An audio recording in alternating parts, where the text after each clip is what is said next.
আমরা জানি 1 জুল সমান 10⁻7 আর্গ। তাহলে আজকে আমরা জেনে নেব যে 1 জুল সমান 10⁻7 আর্গ কীভাবে হয়। লেট 1 জুল সমান x erg, x is equal to 1 joule by erg. Joule হলো SI unit of work, erg হলো CGS unit of work. X is equal to m1 l1 এর স্কোয়ার t1 মাইনাস 2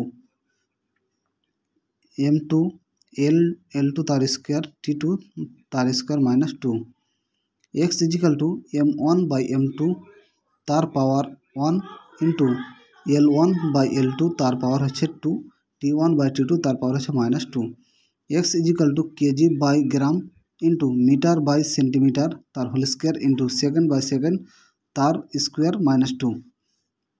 আমরা এখানে কেজি, আমরা কি করব, গ্রামটাকে না কেজিটাকে গ্রামে কনভার্ট করব। তাহলে এক্স ইজিক্যাল টু আমরা জানি যে 1 কেজি সমান 1000 গ্রাম।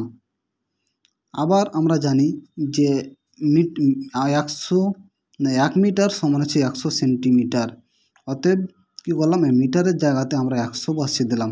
তাহলে 100 সেমি বাই সেমি তার হোল স্কোয়ার ইন্টু, এবার এখানে সেকেন্ড কেটে গেলে কত হয়, 1 হয়, 1 এর পাওয়ার মাইনাস 2। তাহলে এক্স ইজিক্যাল টু কত পেলাম, এখানে 10⁻³ গ্রাম বাই গ্রাম ইন্টু এখানে কী করলাম, 100 স্কোয়ার করলে কত হয়, 10⁻⁴ পাই আমরা। তাহলে 10⁻⁴ সেমি বাই সেমি ইন্টু 1। তাহলে এখানে গ্রাম গ্রাম কেটে দিলাম, সেমি কেটে দিলাম ইন্টু 1। তাহলে এক্স ইজিক্যাল টু 10⁻³ ইন্টু 10⁻⁴। অতএব আমরা জানি a⁻m ইন্টু a⁻n সমান a⁻m প্লাস n। এই সূত্র অনুযায়ী এখানে আমরা কী করলাম, 10⁻³ প্লাস 4 সমান হচ্ছে 10⁻7। অতএব আমরা যেটা ধরেছিলাম লেট 1 জুল সমান এক্স আর্গ, এই এক্স সমান পেলাম আমরা কত, 10⁻7।